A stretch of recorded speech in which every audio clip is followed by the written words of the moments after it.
Welcome to our first summer service of 2020 for the First Unitarian Society of Ithaca, a community that reaches for connection, even while distanced, digs deep for inspiration in uncertain times, and strives to engage with the world, characterized at once by the light of the summer solstice, the threat of illness, and tragedy of pervasive injustice. My name is Magdalene Lindeberg. Thank you so much for joining us, with a special welcome to the Ithaca community, members of congregations outside in Ithaca, and anyone else who is joining us for the first time today. Like me, you are likely wishing that we could all be together in the church parlor, musicians warming up their instruments, the loud hum of the electric fans. But instead, we gather together while physically apart, because amid all the uncertainty, we are certain that we need one another. Please be sure to check your email, our Facebook page, and our website for more information on how to create connections amidst this experience of physical distancing. If you'd like to receive weekly updates describing opportunities for engagement, please email a request to office@uuithaca.org. Our service this morning has been pre-recorded, but Walt Peck and I will be joining coffee hour after the broadcast on Sunday, so you can share your reflections on his themes. You will also have the opportunity to share joys and sorrows at that time. We look forward to seeing all of you.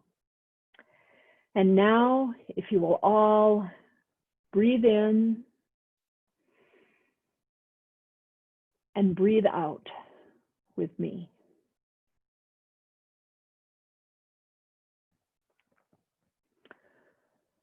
Opening words this morning are taken from A Brief for the Defense by Jack Gilbert. We must risk delight. We can do without pleasure, but not delight, not enjoyment. We must have the stubbornness to accept our gladness in the ruthless furnace of this world.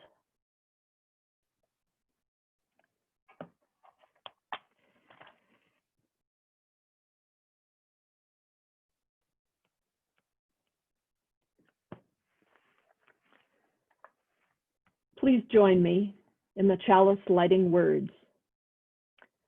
We light this chalice for the warmth of love, the light of truth, and the energy of action. Please join me now in singing Spirit of Life.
Good morning, everyone, and happy Father's Day. Please join me for a few moments of meditative reading, and then a silence. The reading is adapted from the writings of one of my personal heroes, John Woolman, an 18th century Quaker who was an early leader of the anti-slavery movement. There is a principle which is pure, placed in the human mind, which in different places and ages has had different names. It is deep and inward confined to no forms of religion, nor excluded from any, where the heart stands in perfect sincerity. In whomsoever this takes root and grows, of any nation whatsoever, they become kin in the best sense of the expression. Please join me in a few moments of silence.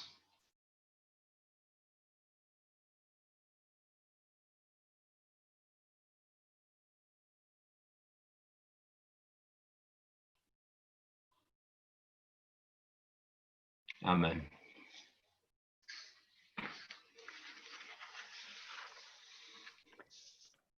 Each week, we take an offering to sustain the important ministries and programs of this congregation and its presence in Ithaca. May these gifts bring about connection, inspiration, and engagement within these walls and beyond.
Our reading for today is from The Cathedral of the World by Forrest Church, who was the one-time minister at the UU Church of All Souls in New York City. Welcome to the Cathedral of the World. Above all else, contemplate the windows. Each in its own way is beautiful. Some are abstract, others are representational. Some dark and meditative, others bright and dazzling. Each window tells a story about the creation of the world, the meaning of history, the purpose of life, the nature of humankind, the mystery of death. The windows are where the light shines through.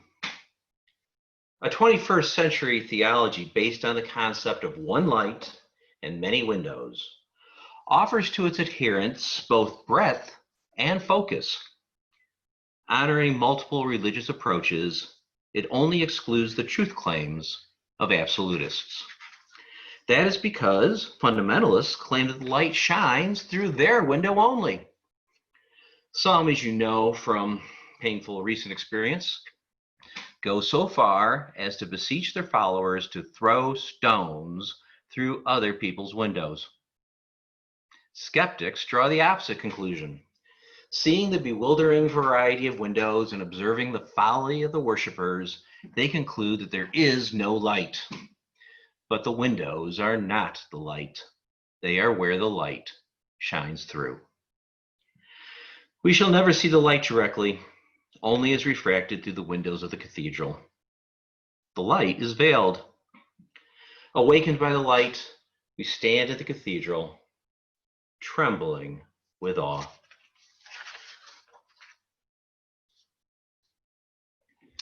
Back in the early 1990s, I was driving home from work one day, listening to, as I remember it, an NPR piece about a book entitled The End of History and the Last Man. In essence, the author argued that history was over. Liberal democracy, market economics, and, well, the West had won. The future was just the playing out of our hand, a winning hand at that. All was decided. History had reached its culmination. Strangely, I felt sad about that. How boring the future would be. In retrospect, what a silly lamentation. To our great chagrin, and probably to no one's surprise, the outcome of world history has proven to be anything but clear. Who will be the winner? I'm not sure if that question even makes sense, particularly now. For lately, we have been journeying in a world that is unprecedented, at least in my lifetime. Unprecedented in so many ways. Unprecedented confusion, unprecedented fear, unprecedented frustration with our nation, with our culture, and most particularly with our political leadership. And unprecedented social distancing. Except that is for me. Don't get me wrong, I have been a good boy, diligently doing my part to stop the spread of a killer virus. I'm retired and belong to one of those high-risk groups, so physical isolation has been both possible and necessary. And yet I've had dozens, if not hundreds, of visitors. For I, to my wife's occasional consternation, am a collector of books. Thousands of books. Books from all corners of the human experience, books of great learning from all sorts of times and places, books whose authors call out to me, like the sirens of Greek mythology, for a listening ear. They want our attention. The cacophony can be deafening. The Bible refers to a great cloud of witnesses. The spirits of those who passed before us are still with us, and perhaps even of those who come after us. Witnesses who want to know if we will heed their wisdom. My books are those witnesses.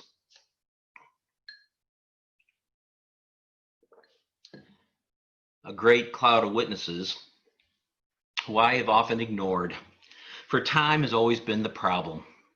But not lately. With isolation has come freedom.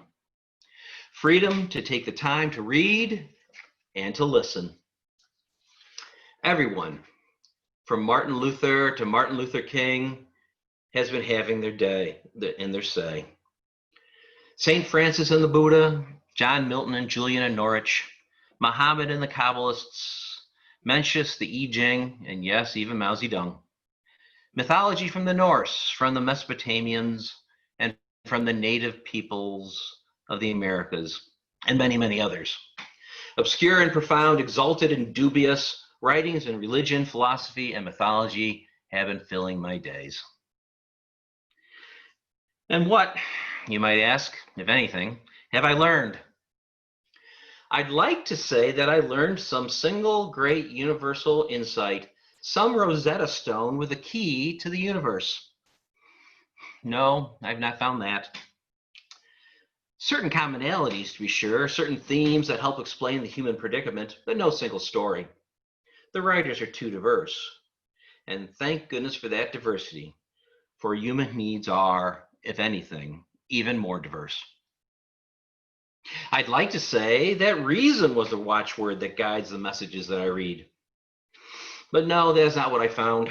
If anything, what I found was that the most reasonable writers, such as the great 17th century rationalist philosopher Spinoza, was one of the least moving of authors, at least for me.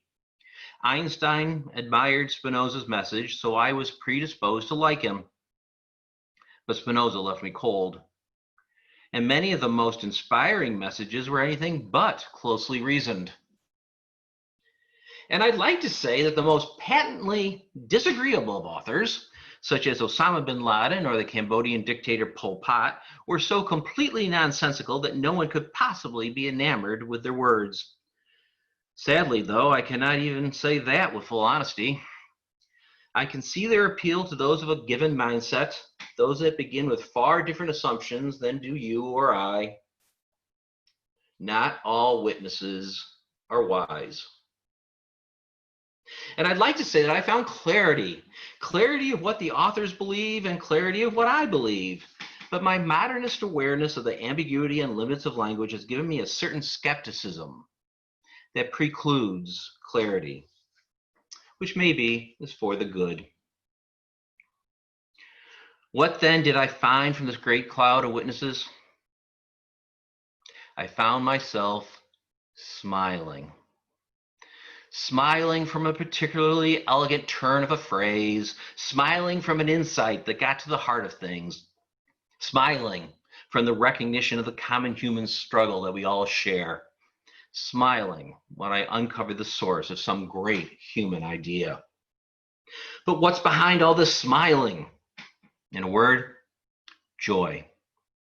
Unfettered, unreasonable, almost inexplicable joy. A joy beyond words. Life can be joyful, even in hard times, maybe especially in hard times. Life can be joyful. And that was what I stumbled upon. What is this joy of mine? From where did it come?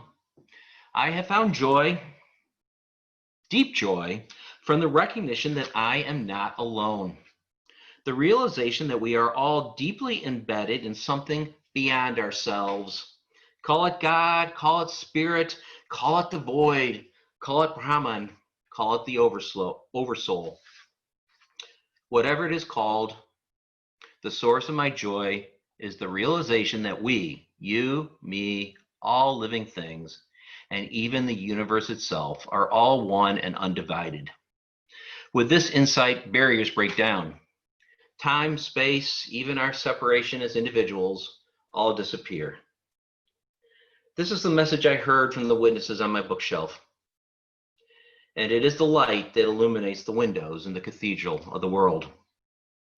I know, this all sounds silly. Rest assured, it is far more nuanced than what I have said. But even if I had the time to expound more fully upon it, it cannot be fully explained. But that is the nature of joy. Finding joy is a gift of grace, and which we must accept with grace. Joy comes and goes like the wind, like a mystery that fascinates. So this is my joy. I tell you of my joy not to brag about it, nor to convince you of its superiority over alternatives, and certainly not in some ill-guided attempt to impose it upon you or upon anyone else. What I do want to say is, find your joy. Maybe music is the source of your joy. Perhaps the glory of nature speaks to your soul. Working towards social justice can certainly be both hard work and joyful. For some, it's the deep devotion to a religious faith. I have seen many for whom family is joy. Creative endeavor can be joyful. I could go on and on.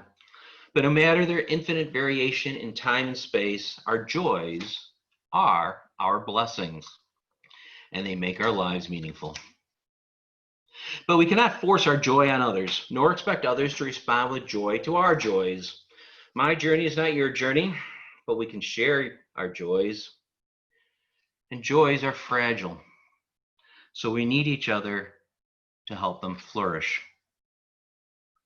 But a word of warning, not every joy is equal. At one time, certain theologians argued that the joy of the saved in heaven was enhanced by observing the pain of those consigned to hell. And in our world, there's no denying that throughout history, many people have participated with great joy in movements to which we can only respond with horror. Think fascism, think witch burning, think terrorism. What of that? I can only respond with something similar to the golden rule. Joy is only joy if it empowers others to joy as well. Does one's joy impinge on others' joyfulness? Then it is not a joy that demands respect.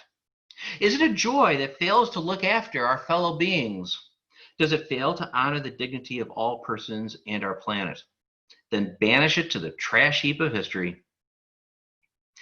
My joy is strongly based on the theistic Judeo-Christian heritage. Sadly, for many of us, contemporary religion and religious institutions are associated with views and actions that are anything but respectful of the dignity of all persons and of the planet.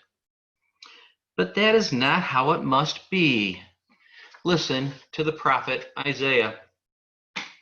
Is not this the fast I choose, to loose the bonds of injustice, to undo the thongs of the yoke, to let the oppressed go free, and to break every yoke? Is it not to share your bread with the hungry and bring the homeless poor into your house? When you see the naked, to cover them, and not to hide yourself from your own kin. Then your light shall break forth like the dawn, and your healing shall spring up quickly. Your vindicator shall go before you. The glory of the Lord shall be your rear guard. Then you shall call, and the Lord will answer. You shall call for help, and he will say, here I am.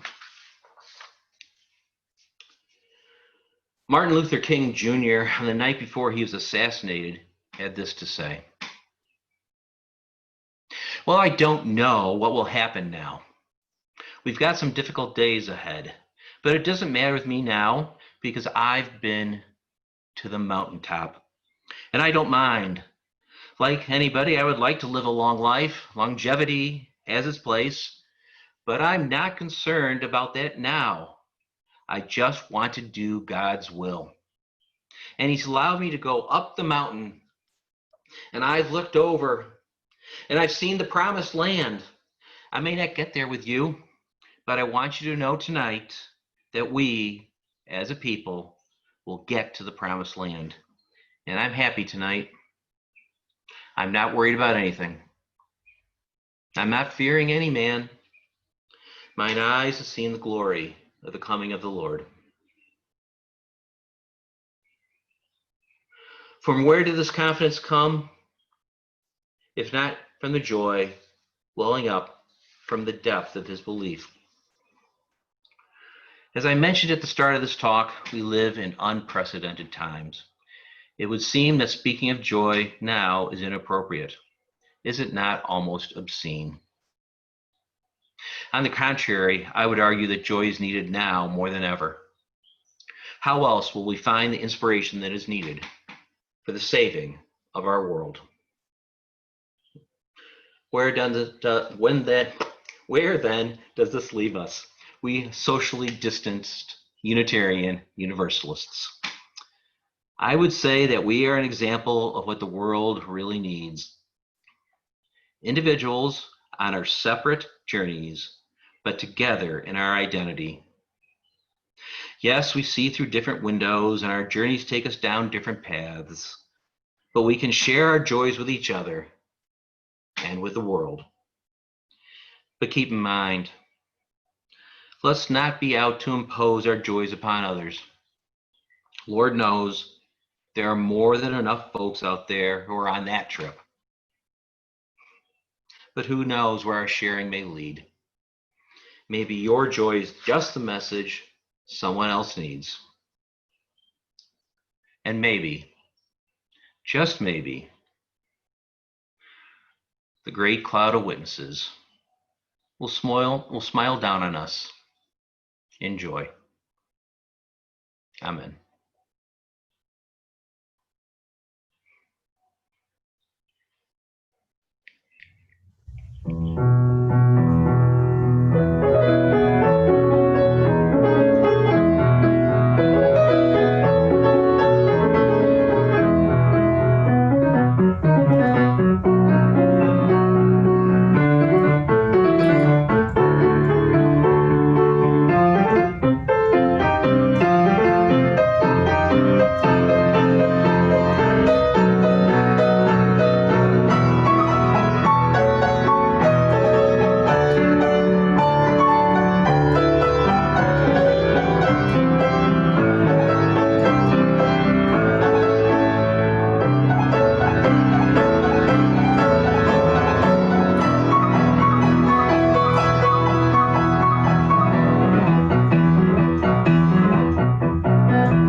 We extinguish this chalice, but not the hope, love, courage, and indeed the joy that it represents. We carry our love and our courage out into this beautiful and broken world. Our service is now ended. Let our true service now begin.